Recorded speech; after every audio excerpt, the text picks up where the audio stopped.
ήμουν ως μέλος του θεολογικού διαλόγου με τους Ρωμαιοκαθολικούς, συνετέλεσα όσο συνετέλεσα στην καταδίκη της Ουνίας, στο φράιζινγκ του μονάχου. Σημαντική η συμβολή μου προκύπτει μέσα από τα έγγραφα τα πατριαρχικά. Το κείμενο το έγραψα εγώ, στο οποίο καταδικάζεται η Ουνία. Έγινε κείμενο του διαλόγου, αλλά δικό μου κείμενο είναι.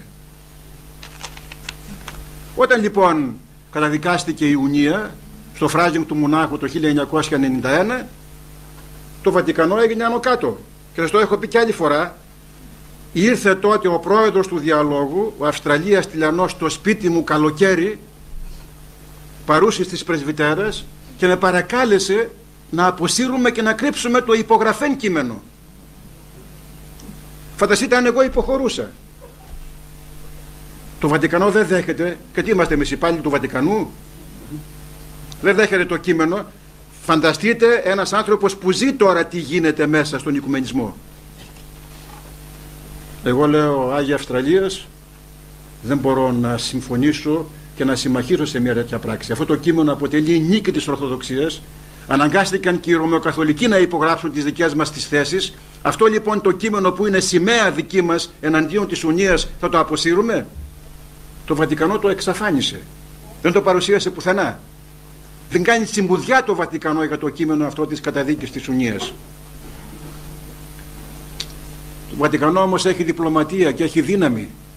Σε 2 χρόνια, 3, μας παρέσυρε σε άλλη συνεδρία στο περίφημο Μπαλαμάν του Λιβάνου το 1993, όπου εκεί την αθώωσαν την Ουνία. Την είχαμε καταδικάσει εμείς στο Μόναχο, στον Μπαλαμάν την αθώωσαν την Ουνία απόν των ημών.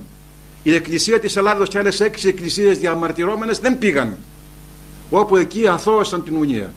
Όταν λοιπόν βγήκε το κείμενο το αθωωτικό της Ουνίας, εγώ που εγνώριζα το θέμα και είχα συντελέσει στην καταδίκη της Ουνίας, έγραψα ένα κείμενο με το οποίο έκρινα το κείμενο του Μπαλαμάν. Και τα κείμενα αυτά όλα, και για την πρώτη καταδίκη και για την αθώωση της Ουνίας, υπάρχουν στο βιβλίο μου Ουνία.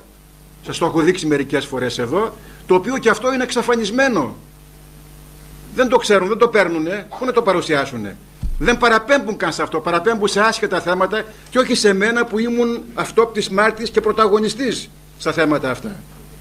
Όταν λοιπόν δημοσιεύθηκε η κρίση μου αυτή για το κείμενο του Μπαλαμάν, το οποίο κείμενο του Μπαλαμάν το είχε δεχθεί το Οικουμενικό Πατριαρχείο, και επειδή προηγουμένως είχα αρνηθεί πλέον συνεργασία με το Οικουμενικό Πατριαρχείο, έρχεται η πρώτη εκ μέρους του Οικουμενικού Πατριαρχείου τιμωρία. Και σε λίγο ακολούθησε και δεύτερη. Και η πρώτη τιμωρία ήταν ότι έγραψε ο Οικουμενικός Πατριάρχης προς την Εκκλησία της Ελλάδος, την οποία αντιπροσώπευα στο διάλογο με τους Ρωμαιοκαθολικούς, ότι του λοιπού ουκ επιτρέπομεν εις των ημέτερων κληρικών πρωτοπρεσβύτερων πατέρα Θεόδωρο Ζήση να χρησιμοποιείται στον διάλογο με τους Ρωμαιοκαθολικούς. Με κατήργησαν από μέλος του διαλόγου, καθ' υπόδειξη του Βατικανού. Μου το είπε Ρωμαιοκαθολικός θεολόγος. Πάτερ, σας έφαγε το Βατικανό και είπε στο Οικουμενικό Πατριαρχείο να σας καταργήσουν από τον διάλογο.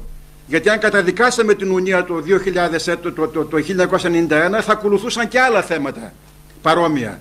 Να έχουμε λοιπόν έναν θεολόγο μέσα στον διάλογο ο οποίος θα δημιουργεί προβλήματα, καταργήστε τον από εκεί. Δεν σας επιτρέπουμε να χρησιμοποιείτε των ημέτερων κληρικών στο διάλογο. Έγραψε ο καμένος ο Σεραφείμ τότε εδώ κείμενα, έχω δημοσιεύσει μερικά από τα κείμενα και τα πήρα σήμερα μαζί μου, αλλά δεν θα προλάβω και σας τα λέω έτσι διηγηματικά. Έχω τα κείμενα όλα εδώ και τα έγγραφα τα σχετικά, τα επενετικά. Έγραψε λοιπόν πως είναι απαραίτητος, συνέβαλε πολύ στην καταδίκη της Ουνίας. Το Πατριαρχείο επιμένει, δεν επιτρέπει να τον χρησιμοποιείται τον πατέρα Θεόδωρο Ζήση. Και σε λίγο έρχεται και άλλη τιμωρία. Τα έγγραφα είναι όλα εδώ.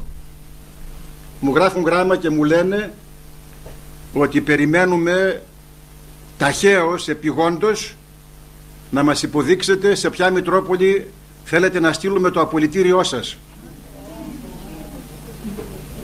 Το εκλεκτό στέλεχος του Οικουμενικού Πατριαρχείου τώρα είναι υπό απόλυση. Πού θέλετε να στείλουμε το απολυτήριό σας?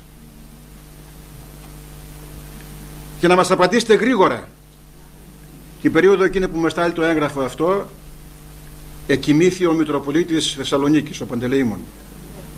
Και έγραψα ένα γράμμα για να μην φανεί ότι είμαι ανυπάκουος, ότι επειδή μεσολάβησε ο θάνατος του Παναγιωτάτου Μητροπολίτου, θα περιμένω τον νέο Μητροπολίτη στη συνέχεια να συνοηθώ μαζί του αν θα με εγγράψει στους κληρικούς της Μητροπόλεως Θεσσαλονίκης και θα σας απαντήσω πού να στείλετε, σε ποια Μητρόπολη να στείλετε το απολυτήριό μου.